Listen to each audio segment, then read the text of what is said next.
All right, good morning, everybody. I see we have a number of folks joining from across the state of Texas and from TEA. We're going to go ahead and get kicked off with our session this morning in partnership with TEA and the Resilient School Support Program, titled Planning for Learning Acceleration and Just-in-Time Interventions. As people sign on, want to make sure you're oriented to the chat function. There are a lot of folks on the webinar today. Want to make sure that you have an opportunity to ask questions, share ideas, and have that up and available for your use. I want to start though by introducing myself and some of the other folks that you will see on screen either today or in this first hour or in the breakout sessions that follow. My name is Michael Franco. I am a partner with TNTP. TNTP is a National Education Support and Research Organization, and we do a lot of work across the country supporting districts and individual schools in learning acceleration and ensuring high quality instructional materials, and also just ensuring and partnering with our partner organizations to ensure that students have access to quality educational experiences. I work primarily within the state of Texas and am a partner as well, working on the Resilient Schools and Support Program, where our team supports 10 districts across the state in COVID response and in supporting the topic that we are finding ourselves today. I am also joined by Tim Heiss, who is a partner at TNTP. You will see him in the chat as well. He is going to be monitoring the chat function, highlighting any logistical updates that we may have, as well as supporting questions that come up. You will also be introduced to some of our other team members who work across the state in the breakout sessions that will happen at the conclusion of this 1 hour. So in this first 60 minutes, we are going to be covering learning acceleration and just-in-time interventions, specifically through the lens of mathematics. In the last 30 minutes, we'll have a leader breakout, a school leader breakout, and a teacher breakout to talk about what ideas really resonated here and how to take those and make them impactful within your own school system, district, or individual classroom. So with that, let's go ahead and get started. Talking about what is a very critical and I know top of mind conversation for all of those throughout the state, but also throughout the country. We're going to be focusing on a couple of big questions today. Namely, how do we create a plan for accelerating learning within our classrooms? Obviously, throughout the last year, and this date is particularly meaningful for me. It is when my son returned back to virtual or remote learning. He returned back to kindergarten 1 year ago today exactly. It's kind of a marking point for when distance learning and remote instruction really became the norm across the state of Texas. And within this most challenging COVID year, across the state and across the country, school leaders like yourselves, teachers like yourselves, are facing the challenge of how do we make up for unfinished learning and really accelerate learning to ensure that students have an opportunity to be successful throughout the next year, but also beyond. So today we're going to cover really the first two questions. How do we create a plan to accelerate student learning? And how do we accelerate student learning in the next 2 years specifically? I know there are a number of other challenges that we might anticipate as we plan to accelerate student learning across the year. We really want to focus on just-in-time acceleration and instruction today through the lens of school leadership, district leadership, and the classroom level. And we're going to use a number of case studies, but particularly draw in on our experiences with mathematics to where we can lean in. So why is this so important? And I feel like you probably, if you're a school leader in Texas, have seen this data, might stay up late at night thinking about this data, but we know that our students will and have experienced significant learning loss over the course of the last year. One study predicts that students will experience a learning loss of up to 50% in mathematics. And this might be exacerbated by different conditions that students are in throughout the state. And we could see a large section of variability across where our students return, hopefully to full-time learning with that experience. We know that it could be up to 30% in reading as well, right? We, throughout our experience and have talked about summer learning loss, have talked about summer slide.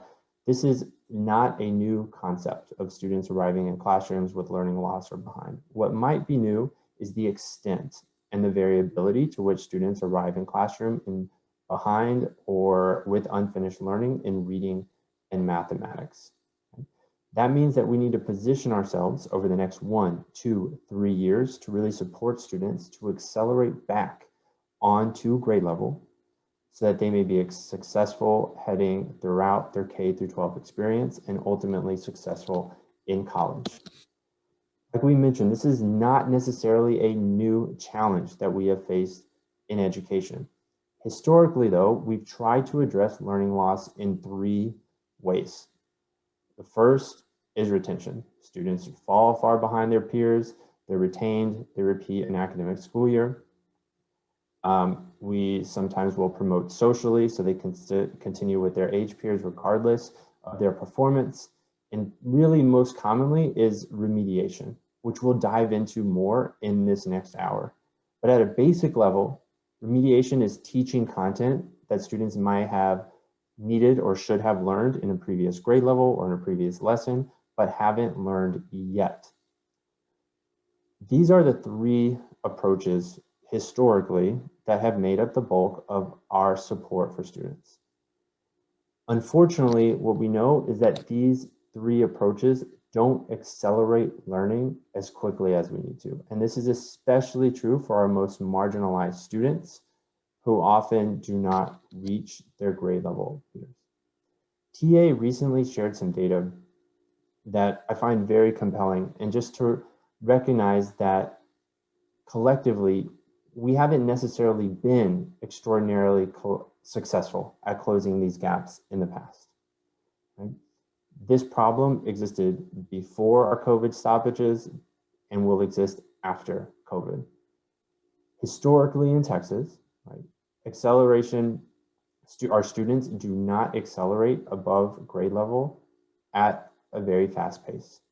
Only 4% of students who come in below grade level will accelerate to meet grade level in a specific time period. And if you look at this data and the specific pullout of this data here, only 5% of third graders who were below grade level in reading met grade level within 2 years, based on a cohort of third grade students in 2017 and their performance in 2019 as 5th graders. This was before COVID, highlighting the challenges, or rather the struggles and failures of our traditional approaches to getting students caught up. In the COVID environment, we're going to have to recognize a new approach is needed, and we're going to have to start building capacity at all levels of the classroom, school system, and the state to be able to support our students to advance in their learning goals. We know that students are going to be behind more than ever. We know that these typical approaches have not caught students up. We know that our students are coming in with a wide variety of learning needs and learning gaps into the next school year. So what we propose is that starting in 2021, we need to accelerate and not remediate student learning. And that starts by focusing and keeping grade level content at the heart of instruction.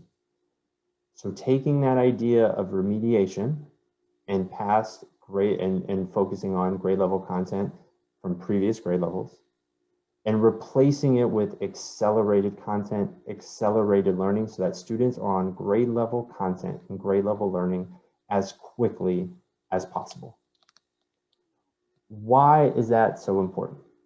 So if you're familiar with some of our work at TNTP, a couple of years ago, we released a report called The Opportunity Myth, which studied districts all across the country, including in Texas, looked at hundreds of classrooms, thousands of student work, components of student work, analyzed them to see how students were performing on that work, how teachers were delivering high expectations within the classrooms, and recognizing if students were getting materials and actual grade level assignments that were on level. What we found is in the places where students had a chance to do grade level work, they succeeded more than half the time on that work. What we also recognize is that our students of color and students from low socioeconomic backgrounds had fewer opportunities to get that grade level content work. This was especially true of students who were coming in behind grade level, who might have been in remedial courses or remedial coursework. What we do know and what we found is that students who received more frequent access to grade level content made significantly larger gains to the kids and the students who did not. So in our study, which included Texas districts and national districts, all students made, you can see on this slide, students made 1.7 more months of growth when they had access to grade level appropriate assignments. But the real point I want to highlight here is that for our students who came into those grade levels behind, they experienced the largest growth, 7.3 months more of academic progress when they had assignments and content that was on grade level. This data and a lot of other research that finds very similar conclusions tells us that we have to accelerate student learning for our students who are behind to get them into grade level content, not to remediate. This typically goes against some of our previous intentions or best intentions, and we hear it all the time from teachers who say, I want to make sure that our students feel successful. I want to make sure that our students are given a chance to succeed. I want to make sure that our students aren't struggling to the point potentially that they may give up. Unintended consequences of those good intentions is we are leaving students in below grade level work. Over the long term, this actually widens the opportunity or achievement gaps for our students. And if you think about it, it makes pretty good common sense, right? If students consistently receive, if a fifth grader consistently receives fourth grade level work, third grade level work, so on and so forth to remediate their learning, the gap widens over time because they never quite get to that sixth grade, that seventh grade, that eighth grade work. And looking at the data that we presented here, students who do get opportunities to accelerate learning and do their grade level work will improve their practice. Students who don't experience the impact of a widening instruction gap. I want to know that this instructional gap, this achievement gap that we talk about so much in education and across the state is not inevitable, right? And the choices that we make as school leaders, systems leaders, and classroom leaders can make a big impact and can determine the future outcomes of students by ensuring that they have the content and the experience that they need. So let's talk a little bit about what remediation looks like in practice. And you might have seen similar graphics to this, and I think it's a best illustration when we kind of dig into the materials and think classically about the experience that students have in remedial coursework. In a kind of traditional remedial setting, and as a first-year teacher many years ago, I was guilty of doing this exact same thing, which is to say that I had students that were coming into a 10th grade classroom. I gave a basic, holistic, large, full-year diagnostic. I realized that they were behind in a number of areas, and I spent more than a month, to be perfectly honest with you, on 8th and 9th grade material, believing that eventually that would help my students access the 10th grade material. And this is a common practice, right? And it's a common practice that we see across the state. But essentially it means reteaching content from previous grade levels in large chunks that students may not have learned, with the hope that eventually they can start accessing the grade level material. The problem, as you can see on this graphic, is we end up spending a lot of time in that area. And we end up cutting out valuable content and grade level experiences from what that student would experience in that grade level.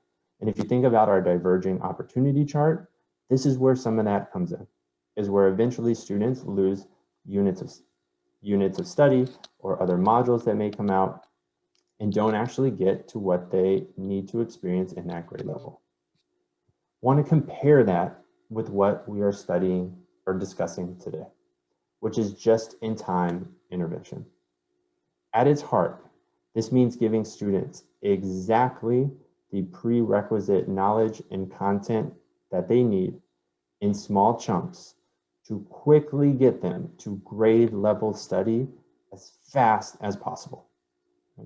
So if we can provide targeted support for the most critical prerequisite content for upcoming units, then students will have a better chance to access that content and to continue learning in the scope and sequence to cover the full course of study for that grade level. Even in this modified chart, right, using some units that we'll dive into later, you'll see how much faster our students get to that content and experience. Instead of chunking this remedial content at the beginning, instead of building this out so our students are living a lot in the previous grade level, we insert either mini lessons or supports that cover knowledge and skills that are the most critical to addressing that unit that student will be studying coming in. Just enough support and information to make sure that they can address the content and do the work that they will see at their grade level. When they actually get there, this is what we talk about a lot when we talk about teachers in terms of using scaffolds within that unit or other supports within that unit to ensure that students have enough practice that they are building their skills to be able to do and be successful and master the units that they are working on. As we'll show in a case study in just a minute, these embedded curriculum there's curriculum scaffolds that are embedded within curriculum units that help students do this rather than having our teachers create, remediate, spend a lot of time in this work, get into the materials, identify areas of student practice, and build student skill set from there.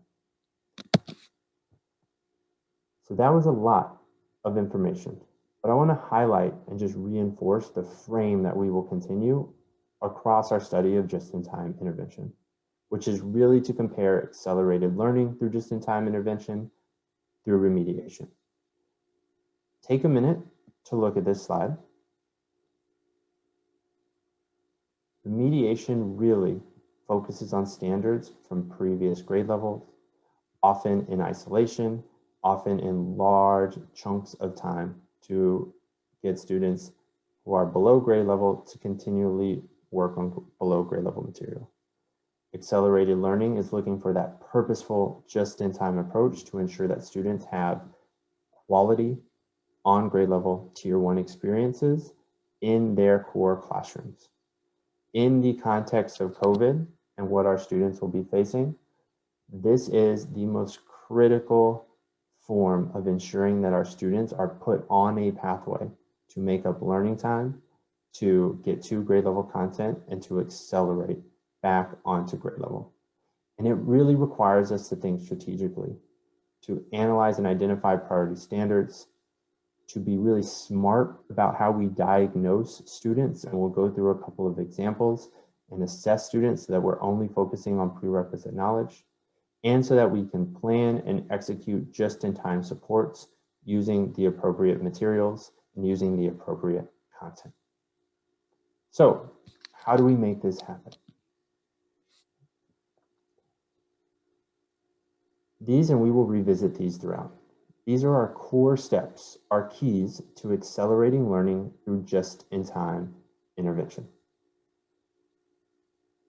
We don't have time to deep dive into each and every single one of these, but I do want to pull out a couple of the key components here because these apply to all systems of, or all levels, of a school system, from how we plan and are strategic at the district level down to how a teacher really dives into their curriculum materials and executes their lessons at the classroom level. So I want to just touch on these 6 steps quickly and ask you as you participate to really listen and think about where your role as a district leader, as a school leader, as a classroom teacher, which one of these is most critical to your system right now and to your role. So starting at the beginning, we have to prioritize the most critical prerequisite skills and knowledge. If you look back or think back to my experience as a first-year teacher so long ago, I threw that full year-long diagnostic assessment in front of them and got a bulk of information that just really told me that my students were behind grade level. Instead, once you study the standards, study the skills, and identify and prioritize those most critical prerequisite skills so that students can be successful on the content and the units that you are teaching and that they need to master. The second step is to diagnose student learning on that prerequisite content, not on everything, not on the entire year, not on the previous 3 years of learning, but just on that prerequisite content. As leaders, as teachers, we can deploy these pre-unit assessments that focus just on this content. Hopefully they're embedded, and we'll show you examples of embedded curriculum resources so that, again, we have just enough information to make quality instructional choices. So often we talk about the minimally effective dose of assessment in this case that's focused on a discrete prerequisite content. Because if we know that content, we can build and integrate just-in-time lessons that focuses on building and reinforcing those prerequisite content and skills so that students can do the grade level learning. This is a stumbling block that has come up across our work this year, it may require adaptations to schedule to ensure ample time to support a tier 1 scope and sequence, meaning if you have curriculum materials, going back and looking at some of our high quality curriculum materials and asking ourselves, do we have enough instructional time built into our literacy block or our math block to be able to execute them, as well as ensuring that there are tier 2 and tier 3 intervention supports baked into the calendar to support your students who need that additional support. Lastly, this is what our school leaders and our teachers do best: train and plan to execute these just-in-time lessons and just-in-time supports for our student so that they can cover and access the most critical content. And of course, then monitor our student progress on daily observations, daily assessment or data, weekly data, monthly, on a regular cycle so that you see how students are doing in terms of tackling grade level content. So we have a question that I just popped up, which is a great one, which says, will TEA give us a list of these prioritized skills and knowledge, or are each district supposed to figure this out on their own? I'm so glad you asked this, because we are going to dive into a couple of ways to do this right now. The short answer is there are a variety of TEA supports which kind of show the most critical standards that students will need. There's also study that teachers need to do it. And also, as someone just popped into the chat as well, there are supports that are built into Texas Home Learning resources and high quality curriculum instructional materials. And we will look at one of those examples just now. So there are multiple ways to do this. I'm going to show you one or two, and then we can continue to talk about different ways to support your teachers depending on where you are, different places and in different districts. So let's look at this example. So last thing I'll say before we jump into this example, because I'm so glad you guys are asking these questions. Today, we are really diving into mathematics. We will be using a couple of different resources, primarily Eureka Math, which is anchored in the Texas Home Learning and is part of the Crimsey pilot. This will look slightly different for literacy instruction. I do want to recognize that. However, the core principles and these core steps remain the same. Some of the tactics, some of the spaces, some of the resources will be different. Today, we are diving straight into math. So let's look at math and look specifically at just-in-time intervention in mathematics. So before we jump into our example, I want to talk about 3 things that we see commonly in math intervention and what we call our 3 common math intervention pitfalls.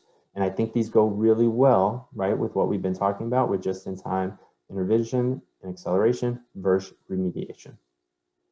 These are the 3 things that we see most common in math classrooms as our most common barriers or pitfalls. Number 1, right, is our classic remediation example that we talked about earlier and we illustrated earlier in our just-in-time graphic. Okay. And this is prioritizing below grade level content. And when I say prioritizing, I mean it tends to take up the bulk of the instructional time or in a large block of time. And it really comes from a phrase, and you might have heard this. Hopefully I see some head nods as well from our instructional leaders and teachers. I can't teach this 4th grade content or unit until I know my students have mastered all of the 3rd grade material. That's the only way they're going to get to it. This is a common refrain, which typically leads to reteaching or remediating on a lot of that 3rd grade content. Instead, and if there's one that we can work with our school systems, with our teachers on the most, it is changing this mindset and providing the just-in-time strategies to focus only on the most critical prerequisite skills and knowledge for each topic that students need to know. You can strategically add these lessons, these small interventions, to focus on the most critical skills that you and your math teachers identify to enable students to be able to do, in this case, the 4th grade content. Remember, in math, mastery is a journey. It takes a while sometimes for our students. We need to give them those opportunities and those just-in-time interventions to be able to address it. The second one is sometimes we feel behind. So we focus on procedures to speed up instruction. And hopefully I see some people nodding as well on their cameras because we see this. And it comes down to this for a lot of our teachers who know their students are struggling or trying to get to that content. And they'll say something like, I don't have enough time to teach conceptually or to plan for conceptual instruction. And you just need to model the quickest, easiest way to complete the problem so we get through the content. On the right-hand side is my favorite example of this, which is the butterfly method, which you will see in classrooms all over the country, right? And this is just for adding fractions with unlike denominators. And it works. It works in elementary, right? And it works on certain problems in elementary, and it really speeds things up. But really want to encourage us to think about a child's pathway, not just in their 3rd or 4th grade experience, but their pathway in the K through 12 experience. And the challenge with things like the butterfly method or over procedural instruction is it unintentionally creates gaps when our students get to our higher grade levels. Butterfly method is a perfect example because it may work 95% of the time in 3rd and 4th grade, and then it breaks down. Typically it breaks down in about 6th and 7th grade as the fractions become more complex, as you add multiple fractions, not just 2, and as the numbers get larger. Instead, what we want to do is to support our teachers to teach conceptually. And if they do it at 3rd and 4th grade, students will have an opportunity, a better opportunity to be even more on grade level in 6th, 7th, and 8th. So really using the curriculum and using high quality instructional materials to access stronger conceptual-based and procedural-based teaching methods. And the third that we'll come to in our case study here is fluency practice. This is especially true in math. Oftentimes we hear from teachers, why are students struggling? Well, my students are struggling because they can't add or multiply or subtract, or they don't know their multiplication tables, and so on and so forth. So we need to get caught up on math so we can prevent math facts, so we can prevent mistakes and get to grade level content. What we want to see instead of a lot of math practice is really analyzing and diving into the student work and the standards. Often students don't need to master math facts right away before tackling grade level work. There's multiple opportunities for them to practice, to engage in that work, and to really build it. This should not be a barrier for our students doing content grade level work. If those fluency gaps are present, there are short fluency sequences that come in a lot of high quality instructional material components that are targeted specifically to the prerequisite knowledge that students need to know to do well on that unit, not just to master a version of math facts. So let's talk about how to do this with these 3 common intervention pitfalls and our practices instead. So just to re-emphasize, instead of this remedial content, right, we are looking to build in just-in-time interventions into the most critical content to master just that unit that is coming up. So I want to re-emphasize this. We are not looking to build, if we're taking our third grade example, we're not looking to fill in all the third grade unfinished learning. Just the third grade unfinished learning that is going to help students be successful in Unit 1. And then just the grade level learning or lessons that is going to help students be successful on grade level 2. What I'm going to show you is an example using a high quality instructional resource, in this case, Eureka Math, which again is part of Texas Home Learning and is available widely as well as through other TEA supports. So let's dive into our example. We are going to talk about second grade mathematics. I'm sure I have a lot of elementary folks on the call right now. I want you to hold those steps in your mind. It's some of those core concepts. We'll come back to them, but I think it's really useful if you see an example in practice. I also want to come back to the question that we had in the chat, which I believe was from Alicia Bates, asking, how do we help our teachers know what the most, how do we help them prioritize the most critical prerequisite skills and knowledge, right, for each topic? So here's one way, folks. If you have a high quality instructional resource, in this case, I pulled directly from Eureka Math. That instructional resource at the beginning of each unit will highlight the foundational standards that students need to know to be successful on this unit. So I want to look specifically at this Eureka Math example. In this Eureka Math example, I, as a teacher, am preparing to teach a second grade module. This is grade 2, module 2. The primary topic is built around geometry and measurement. For our elementary mathematics folks, you'll know that this runs the course, right, throughout our K through 5 instructional learning. I know that there's probably a lot of standards in first grade built across geometry and measurement. I know that involves a lot of student skills and a lot of prerequisite knowledge. When I open my module, there is a section that says foundational standards, and it pulls out 3 specific standards that you see kind of blown up here, which highlight the core areas, or I'm sorry, the core standards that students would need to know, come close to mastery, but also be familiar with in order to access second grade. I want to highlight a key point here. Right? They do not need to necessarily be at full mastery, but they do need to know enough to be able to access the second grade content. So our goal, now that we have these first grade standards identified, is to make sure that we build in just in time supports if necessary to ensure that our students have that support.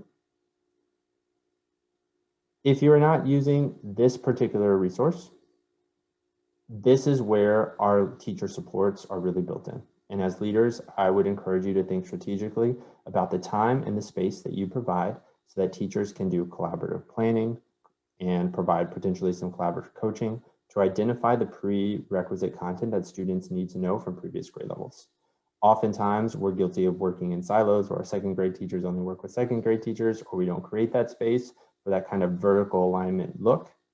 I would encourage you to think about where that space exists, how to create it, and then what materials, like in this case, Eureka, can help you and accelerate that learning process for you. Also, there's a variety of different resources that you can dig in terms of standards mapping that'll help make this efficient. So now that we have this, do we just build our just-in-time lessons? Answer is, of course not. Because what if our students already know this content? Oftentimes we assume that our students are coming in behind on everything. I want to encourage you to check that assumption. The second step, if you remember our graphic, is to diagnose our student learning. Core though, I want to diagnose only these foundational standards, because these are only the foundational standards that we will need to be successful on the next unit. Therefore, we will diagnose these standards in this learning, and in this case, I want to really encourage y'all to use curriculum embedded assessments that are available for the curriculum that you are choosing or developing at your district or school. Eureka Math makes this really easy, or easier for me as a teacher, and that I don't have to spend a ton of time researching, creating, redoing, remaking assessments. There are two tools that I can use. One is a supplemental tool from Eureka called Eureka Math Equip, which some folks on this call may be familiar with. It provides pre-module assessments that are short assessments only focused on the essential prerequisite knowledge that students need to know. So if you look in the snapshot on the side, and we'll provide this deck later, obviously, this is one of those questions. In this case, it's supported by distance learning. It's a application program, but students are asked to measure the length of the crown by dragging the centimeter cubes and complete the sentence that you can't see. But this is assessing the student's ability on this earlier foundational standard of describing length to the nearest whole unit and 7B of illustrating the length of an object, right? So we are directly addressing that through this provided question. And we can go back, and this is the other thing. I want to encourage y'all with your teachers to look for that answer that requires the least amount of teacher creation, but the most amount of vertical alignment. So in this case, we can go back to the aligned first grade module, which in this case is grade 1, module 3, and we can revisit that assessment task from that module. In this case, you see that they are assessing the exact same standard that we're going to need for this second grade unit. Your teachers can also, collaboratively create small assessments, pull them from other examples that they have from other curriculum. But again, I want you to encourage you guys to use the available resources or to use a high quality instructional material resource, because it accelerates this process for teachers as well and gets them directly into the content with minimal new creation, allowing them more to focus on implementation and data analysis. So with these two options, right, I've used Eureka Equip. I may have just pulled the module assessment from the previously aligned first grade module. I now know what my students are going to struggle on. Right? So with that, I can plan what prerequisite content I need to build in before this Eureka 2.1, Eureka 2.2 unit here in the middle. In this case, I know that I'm going to be addressing standard 1.7a, use measuring tools to measure the length of objects, and I can create a mini lesson here, or, and this is my suggestion because I have access to these embedded materials, is to go to lesson 4 from first grade and use components of that first grade lesson to give students additional practice and additional learning before we dive into the full second grade module. This will ensure that I cover the gaps that I might have uncovered through my diagnostic process on the most critical prerequisite process content. Right? Then I can get in directly into my module, and my students have more time, right, on the second grade content, which is the key here. All my students getting access to second grade tier 1 instruction, and they will dive specifically into obviously this lesson, which is lesson 6, which shows the prerequisite understanding that they will need to tackle it. And you guys can see here, right, the way that this content vertically aligns to one another. A quick note, you'll also see that I have these in this example because I think this is a pretty clear example for second grade, happening at the beginning of units in slightly larger chunks. These small interventions, small mini lessons can happen throughout the unit as well, as long as they are targeted directly to what students' gaps are based on your diagnostic assessments and getting students more time, right, in that grade level content. There's a question in the chat about Eureka Equip. Eureka Equip is available with the Texas Home Learning Package. We will need to follow up in terms of other purchasing costs and pre-module costs for those assessments. But as far as I know, it is available with the core Eureka resources. And just want to reinforce you guys, Tim and I are checking out the chat. So if you have questions, I know we're kind of moving through our second grade case study pretty quickly. Drop them in there and we will answer them here as well. So with our teacher, we have our scope and sequence adjusted, slightly built out. And now, what do we do with it? what did the teacher do with it? We need to build up lessons and execute on these just-in-time lessons. Hey, Mike, before you jump in on that, sorry, voice from above on a Q&A that came in. About how long are those equip assessments? How long does it take for students to complete those assessments that you presented? Great question. Thanks, Tim. It varies depending on the assessment that we have, but it would typically be, 6, 7 questions typically, depending on what you decide to choose. Some of the examples that I have seen, are no more than 10 usually. And this is if you choose that component there in terms of the different modules. So like you do it via computer application, like students can kind of move through that fairly quickly. There are also though like pretty useful kind of cool observational tools that teachers and leaders can use in terms of observing student discussion and observing student work to also do some of this diagnosis within the classroom setting. So again, these materials, these assessment kind of companions are modeled after short bursts of diagnostic assessments, right, to maximize the amount of instructional time we have. We do not want to spend a lot of time assessing students rather than teaching students, and a program like Equip lets them do that. So I would say just a short burst of questions.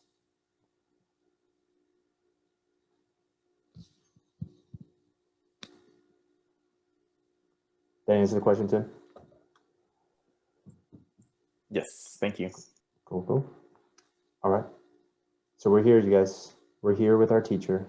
We know what prerequisite skills and content we need to know. We've identified the small lessons that we need to teach based on, in this case, the first grade module. So we went back a year, pulled a couple of mini lessons. Now we need to figure out what to do with those lessons. Now that we've adjusted our kind of immediate tier 1 scope and sequence, and now we're going to look at how to do that. One of the things I want to highlight here is in materials like Eureka, this is built out. Your teacher doesn't need to create this lesson. Your teacher doesn't need to create the resources, but what they do need to do is internalize it in a way that they are reinforcing those critical skills that they know students may need additional support on. They don't necessarily need to teach the whole lesson sequence, but they can hone in on additional student practice and additional student learning to build up that experience for students to get them back into the second grade module fairly quickly. So again, this is not going back to first grade and teaching a whole unit. This is pulling a lesson and even pulling parts of that lesson to organize as a learning experience for students that's just in time to cover those prerequisite skills. In this case, the lesson that I pulled out right is the objective. You can read it here. It's expressing the length of an object using centimeter cubes. As you can see, the centimeter cubes is also aligned to the first grade work that we had done, the Equip module that we do, and then also the second grade lesson that you'll see in a second. In this case, where this teacher, am focused on really this concept development vignette, which takes us through a teacher-led discussion and application demonstration of this exact concept. So if I'm working with my teacher or I'm the teacher here, this is the priority 30-minute mini lesson component of this lesson that I am using, and then supplementing it with specific problems from the provided problem set. That way my students have kind of an opportunity to grapple conceptually and revisit that first grade material, only that prerequisite material, while then getting into specific practice problems that they can use so that the next day or 2 days later, whatever the scope and sequence says, they can get directly into that second grade sequence where they prioritize where they are now back on grade level, diving into the grade level. Your teacher in this case, or our teachers in this case, will have to identify and internalize the scaffolds in this lesson. So oftentimes we tell teacher, we're just scaffold the grade level material. That is really hard to do. And we recognize how hard that is to do, even for our most experienced teachers. So we want to give them support and want to give them some direction, which is scaffold, meaning spend more time, dive into, provide more support on opportunities to practice what you know is the critical content based on your knowledge of where students are and the prerequisite content that they would need reinforcing. Those live within these Eureka lesson materials. So teachers can go into these lessons, annotate, internalize, pick the core opportunities where they really want to spend more time with students or to have students practice these problems specifically. Or in the case of a problem set, which might have 15 questions, make sure you know the top 3 that students need to get into and they really need to figure out. And this is the example that we show here, where I looked at this and I was like, I have to do, all of my students need to complete lesson 3. They need to go through this read, draw, write process because it combines the conceptual, the procedural application of this specific grade level, building on the supports that we learned the other day in our in our just-in-time intervention. Okay. This is teacher internalization, building up that scaffolding, building up to that learning experience. Lastly, and I'd be remiss if I said this as part of one of my favorite parts of the Eureka program, is there's built-in fluency here. So identifying the fluency practice that students will need to know. As you guys can see from our previous objective, and I know we've got some math folks on here who recognize this and dove right in, and even if you didn't, you know that we're doing some basic addition here. We're using units and measurement. And so we don't want teachers to say, well, my student's struggling with adding, so I can't do this module as quickly, or I can't really get into the geometry and measurement module. So students can still grapple with that conceptual understanding. They can still practice, they can still tackle the grade level material, and you can also provide some additional fluency practice on addition that is built into the program and built into your tier 1, or for students who need more, tier 2 and tier 3 instruction. And this is a short burst, it takes about 5 minutes at the beginning of class. It's a classic sprint that gives students an opportunity to continually practice this throughout the unit without having basic fluency derail them throughout the lesson and actually getting into the lesson. So I want to pause here, and I'll pause here at this slide right here, just to give about 1 minute. I know we ran through that case study, but give it 1 minute. If anybody would like to, before we kind of move in and kind of name some of the key actions that we took, if anybody wants to drop any questions into the chat based on this short 2nd grade model that we just led. So I'll just give about 1 minute before we jump into the next section. Mike, there's a couple coming into the Q&A function as well. One is about, you know, if students don't grasp the concept in that mini lesson, you know, what do you do next? Do you repeat that lesson again? Do you move on? What do you do if students are still struggling at that point? What a great question. It depends on it depends on how many students are still struggling. Right? If 90% or more of your students are still struggling, it may be an opportunity to provide another mini lesson for the whole group. What I would be wary of though, is sometimes when we do this, we teach the exact same thing or different problems the exact same way, which means that the likelihood of our students capturing it the second time is not quite great. So instead, look ahead in that lesson sequence, but really maybe dive into one specific area. So this is where it comes into. Don't just reteach the whole thing. Look at the student work, understand where that gap is, and if your teacher has 90% of students still not capturing that material, dive specifically into that gap in the next lesson, either using similar lesson materials or even from the next 1st grade lesson sequence. More likely, it's a smaller percentage of students who aren't quite getting up to the level of mastery. So I'd ask the second question, is what level of knowledge or mastery do students need to be able to grapple with the 2nd grade content?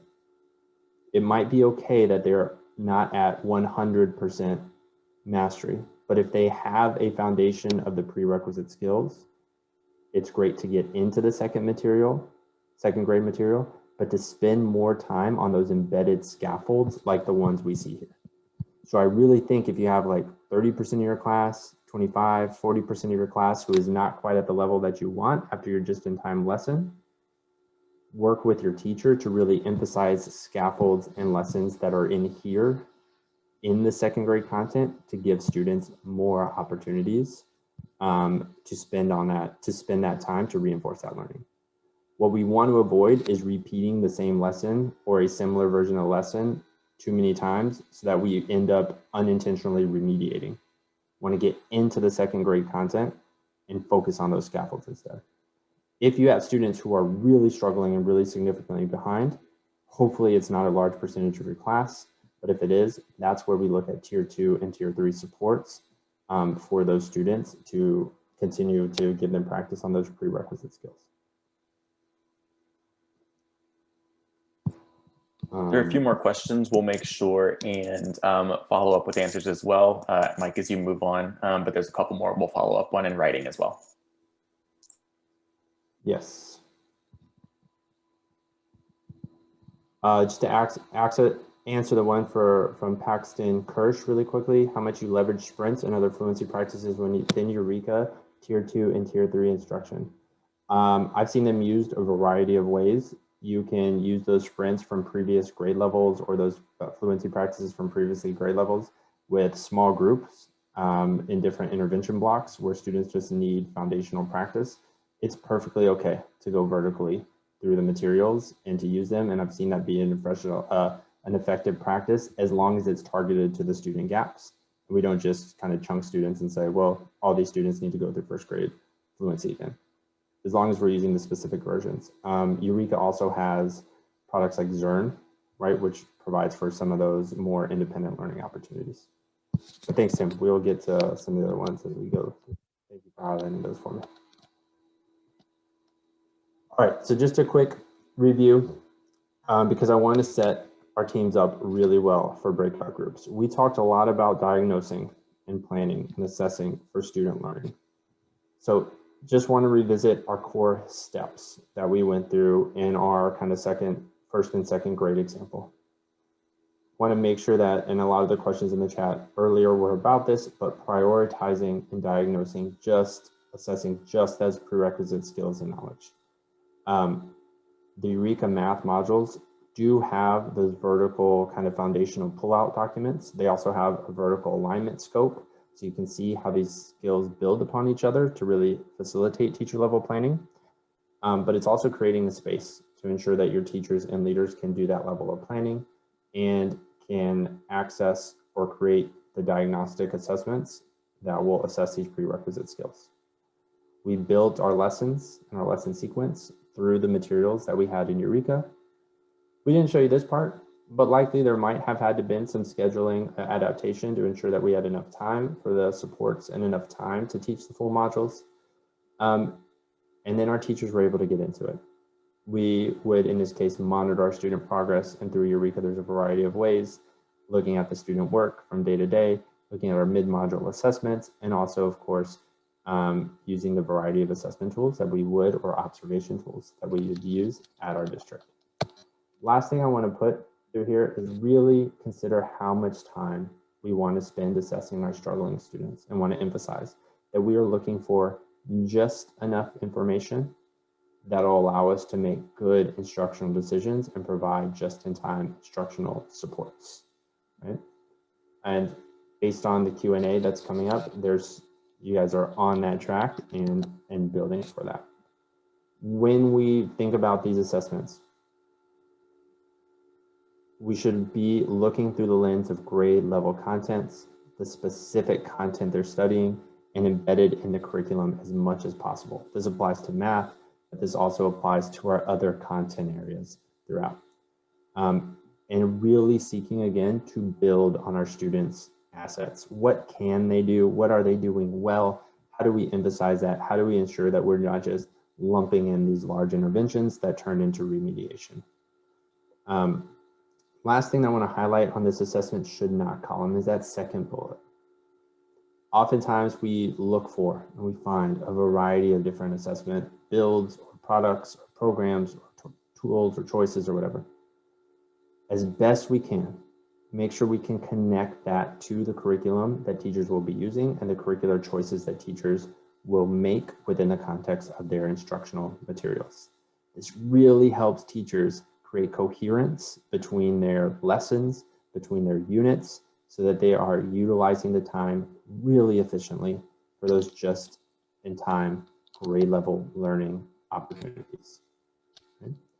So just to get the point home, like, time is precious. Let's focus on the instructional elements and the instructional content that matters most for our teachers, or students, I'm sorry, so our teachers can make the best, most coherent instructional decisions and spend their time creating learning opportunities and supporting individual students in their classrooms.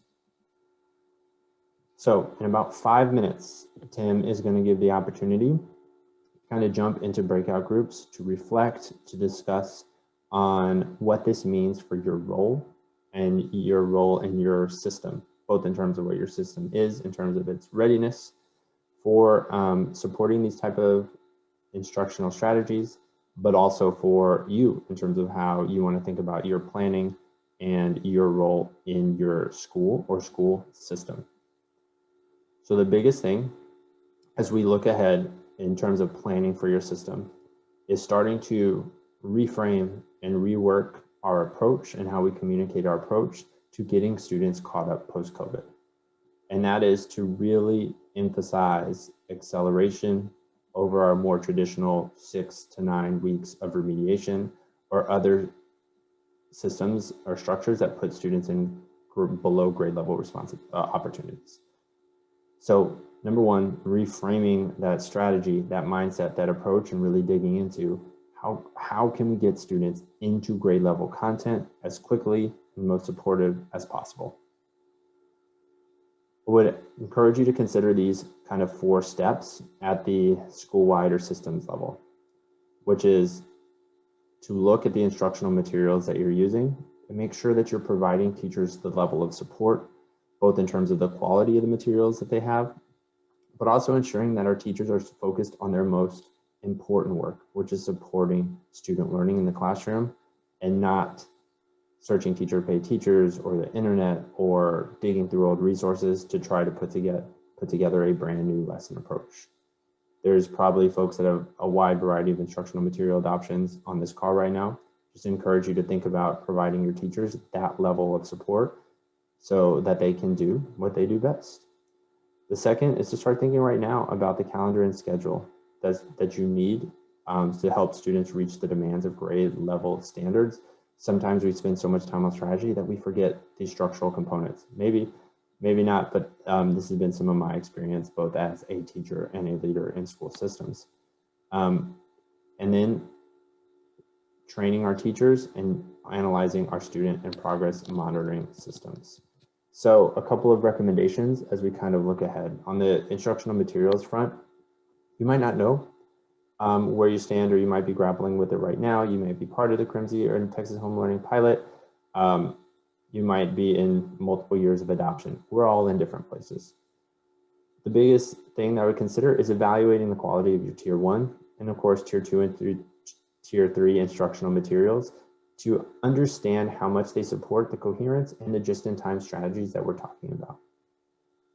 Do they provide the supports that we want for our teachers and the quality learning experience for our students?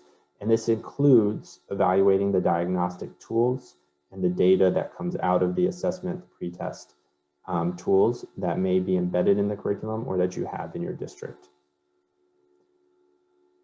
Thinking through our master schedule planning and how it might adjust our fall instructional sequence. I know there's a lot of folks on this call right now are working through a lot of different opportunities, different programs in order to problem solve around that and build out better opportunities for the students and teachers. And then third is think about what you can do now to prepare to implement grade level accelerated learning opportunities for your students right now. So this might be piloting and practicing some of these instructional practices with a group of teachers, either through an existing pilot, through an existing curriculum pilot like CRMSI, or through another initiative that you have across your district. And then what I would encourage you is it's going to be a big reset for all of us coming back next year across the state, getting back in classrooms, getting back into schools, grappling with some of the challenges that we can predict, and obviously many that we can't. Anything's taught us about predicting challenges in the last year. But think about centering just-in-time and acceleration as a core part of your professional development for your teachers and leaders. Where does that live? What resources will you utilize to really drive at that? And how can we really anchor in tier 1 instruction, tier 1 grade appropriate instruction as like a driving point of acceleration for our system? So This is really going to guide the next kind of 30 minutes in our breakout groups, is thinking through how do I connect with the strategies that we shared today, particularly the 6 steps for acceleration. And we'll kind of leave you with this slide right here, the 6 steps for acceleration and how they apply and how can you use these steps and support these steps within your system. So in just a second, Tim is going to drop links for breakout groups. Actually, I'll turn it over to Tim to be able to share how to do that, because we have 3 different breakout groups and some opportunities with you to connect with some new facilitators. Thanks, Mike. I am dropping into the chat at this time the links to the Zoom rooms that we'll utilize for breakout. So you will have to leave this meeting and log into a separate one to join your role-specific breakout. But once you're there, there's a facilitator who will guide you through conversation, opportunities to connect to folks in similar roles to yourself, and think through these keys to accelerating learning, this process to accelerating learning, and building a system around that from the perspective of your role. I will note there, we are combining the elementary and secondary teachers into one group today, which is a bit different than what was in your registration information, but all links for the various Zoom rooms are included in the chat function at this time. And as Tim does that, if you want to have follow-up questions, feel free to send us an email or connect with us separately. And also encourage you to ask these questions to your facilitators as well as you move into breakout rooms. Thank you all.